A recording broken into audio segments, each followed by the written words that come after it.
ADNOC Gas is not just another energy stock on the Abu Dhabi Securities Exchange. It is one of the largest integrated gas processing and sales companies in the world and structurally one of the most defensively engineered energy names anywhere in the Gulf.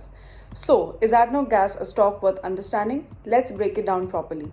ADNOC Gas was incorporated in December 2022 as a carve-out from Abu Dhabi National Oil Company and listed on the Abu Dhabi Securities Exchange in March 2023 under the ticker ADNOC Gas. The IPO was the largest listing in the UAE that year and priced at 2.37 dirhams per share. In Feb 2025, ADNOC completed a follow-on marketed offering, selling roughly 3.1 billion additional shares at 3.40 dirhams, raising approximately 2.84 billion US dollars. That is 43% above the IPO price, and the transaction was oversubscribed 4.4 times, which tells you something specific. Institutional demand for this stock at that valuation was real and deep. Post-offering, ADNOC still owns approximately 86% of the company. That level of anchor ownership is important because it links ADNOC Gas directly to the credit strength of the parent. ADNOC Group carries an AA rating from S&P, an A2 from Moody's, and an AA from Fitch, aligned with the Emirate of Abu Dhabi's sovereign rating.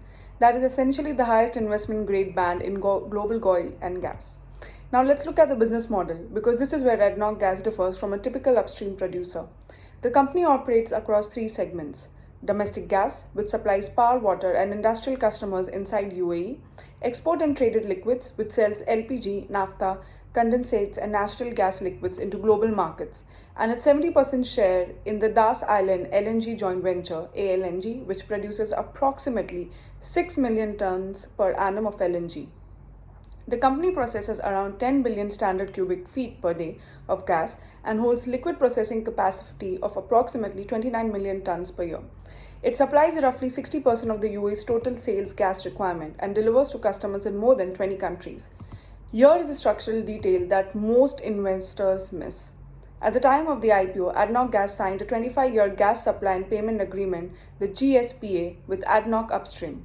This contract lets ADNOC Gas share in commodity price upside when Brent rises, but crucially, it also provides downside protection when Brent fails.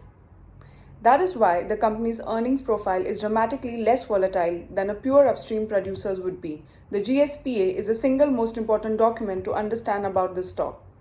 Now, let's look at the numbers. According to ADNOC Gas's Q4 and FY 2025 management discussion and analysis published, full year 2025 net income reached 5.166 billion US dollars, up 3% year on year. Full year 2025 EBITDA came in at 8.64 billion dollars, essentially flat versus 2024. The full year EBITDA margin stood at approximately 36.8%. Here is why that combination matters. Brent crude averaged $69 per barrel in 2025, down 14% year on year. LPG prices fell 9%. Naphtha fell 11%. And yet, ADNOC Gas grew net income and held EBITDA margins over 36%. That is exactly what the GSP is designed to do, and 2025 is the first full commodity down cycle since IPO that has stress tested it. The contract held. That is not a small point. The segment breakdown tells the deeper story. Domestic gas EBITDA rose 10% year on year to $3.38 billion, driven by 4% sales volume growth and improved commercial terms following contract renegotiations. Most notably, a new 10-year deal with Emirates Water and Electricity Company. Export and traded liquids EBITDA fell 7% to $3.92 billion, tracking the weaker commodity backdrop. ALNG JV EBITDA fell 20% to $977 million, mainly due to planned maintenance shutdowns. Read that segment mix carefully. Domestic business, which is contract anchored, low volatility, and tied to UAE industrial demand, is doing the heavy lifting. The oil-linked export segment is the shock absorber. That is the correct direction of travel for an energy company in a lower carbon world. Capital expenditure in 2025 nearly doubled to $3.64 billion, up 98% year on year. This is not a red flag. It is the peak build phase of the Rich Gas Development Project, the Mehram Project, the IGD E2 expansion, which was commissioned in Q4 2025, and the ADNOC Istikmab gas pipeline. All of these are growth-enabling infrastructure that will start contributing to earnings from 2026 onwards. Operational reliability across the asset base was 99.5% for the full year 2025. In the oil and gas industry, that is best in class. Now let's look at the most recent quarter, and this is where things get more complicated. According to ADNOC Gas's Q1 2026 results announcement, Q1 2026 net income was $1.08 billion, down 8% quarter on quarter. Revenue came in approximately $4.03 billion, missing analyst estimates of around $5.06 billion, a 20% shortfall. EBITDA declined 15% from the Q3 2025 peak to $1.82 billion. Two things drove this. First, the closure of the Strait of Hormuz, approximately 20% of global oil trade and a meaningful share of LNG flows moved through this corridor. The disruption hit ADNOC Gas's export volumes hard. Export and traded liquids EBITDA fell 28% from Q3 2025 to $979 million with a 22% volume decline. Second, two security-related incidents at the Habshan processing complex. That is core infrastructure. Management restored 60% of the affected capacity quickly, is targeting 80% by the end of 2026 and full capacity restoration by 2027. Full year 2026 guidance was cut to net income of $3.5 to $4 billion. That is a meaningful step down from 2025's $5.2 billion, and this is why the stock has traded near 52 weeks low despite what remains a strong long-term story. But here is what did not break: the balance sheet and the dividend policy. Cash on balance sheet at the end of Q1 2026 stood at $4.2 billion. Total available liquidity was approximately $6 billion, including a $2 billion revolving credit facility and a $4 billion corporate term loan. Net debt to EBITDA sits at just 0.5 times, well below management's stated ceiling of 2 times. That gives the company approximately $20 billion of theoretical balance sheet capacity. The board approved a Q1 2026 quarterly dividend of $941 million, in line with the 5% annual growth policy. That policy has now been extended through 2030, up from the original IPO commitment, which ran through 2027. Total dividends over the 2025 to 2030 period are projected at approximately $24.4 billion. One number to monitor carefully: the cash payout ratio. According to Simply Wall Street, ADNOC Gas's cash payout ratio has approximately 132%, meaning current dividends slightly exceed free cash flow at this point in the capex cycle. That is not immediately dangerous given the $4.2 billion cash position and the $6 billion of liquidity, but it is a real dynamic.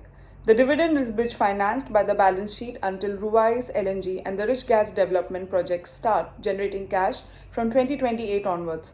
That is a specific risk investors should model, not ignore. On valuation, ADNOC Gas trades at approximately 3.31 dirhams to 3.35 per share, with a market capitalization around 257 billion dirhams, approximately 70 billion US dollars. The normalized PE sits at approximately 14 times. Trailing dividend yields in the range of 5 to 7% depending on the source. Forward yield estimates from Guru Focus reach approximately 7.4%. 18 analysts cover the stock with an average 12-month price target of 4.12 dirhams, implying roughly 24% upside from current levels and a strong buy consensus rating. Now let's talk about the growth pipeline, because this is where the long-term thesis actually lives. ADNOC Gas is targeting a 30% increase in processing capacity by 2029 and EBITDA growth of over 40% between 2023 and 2029. The company has laid out a 5-year capex program of up to $15 billion. The single biggest catalyst is Ruwais LNG. This is a 9.6 million tons per annum LNG export facility currently under development in Al Ruwais Industrial City, with commercial operations targeted for the second half of 2028. 2 liquefaction trains of 4.8 MTPA each. It will be the first LNG export facility in the Middle East and Africa to run entirely on clean power. ADNOC Gas will acquire ADNOC's 60% stake in Ruwais LNG at cost, approximately $5 billion, in H2 2028. In October 2025, ADNOC Gas separately signed a 20-year feed gas supply agreement with Ruwais LNG, valued at approximately $40 billion.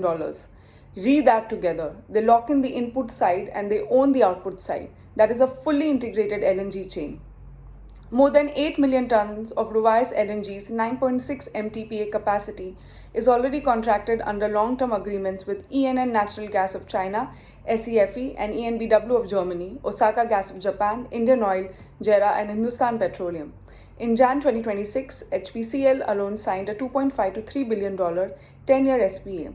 By 2029, ADNOC Gas will operate 15.6 million tons per annum of LNG capacity more than doubling from today's Das Island 6 MTPA base, which approximately 3.2 MTA contracted to Indian buyers alone. On the domestic side, in May 2026, ADNOC Gas signed a 25-year natural gas feedstock supply agreement with the Aziz methanol project, valued at over $5 billion, with deliveries starting in 2029. That contract slots into ADNOC's broader $55 billion Make It in the Emirates industrial expansion, which is exactly the kind of anchor demand that keeps a domestic gas business growing regardless of what Brent does. From an investor's perspective, there are 5 things to monitor closely. First, the Habshan restoration timeline. If the 2027 full capacity target slips, it materially changes the 2027 free cash flow bridge and the debt finance portion of dividend cover. Watch each quarterly update carefully. Second, cash payout ratio and free cash flow conversion. At elevated capex and depressed export volumes, the 5% annual dividend growth policy is temporarily supported by the balance sheet rather than by operating cash. That is acceptable, but it needs to normalize once Ruwais LNG comes online. Third, Ruwais LNG execution.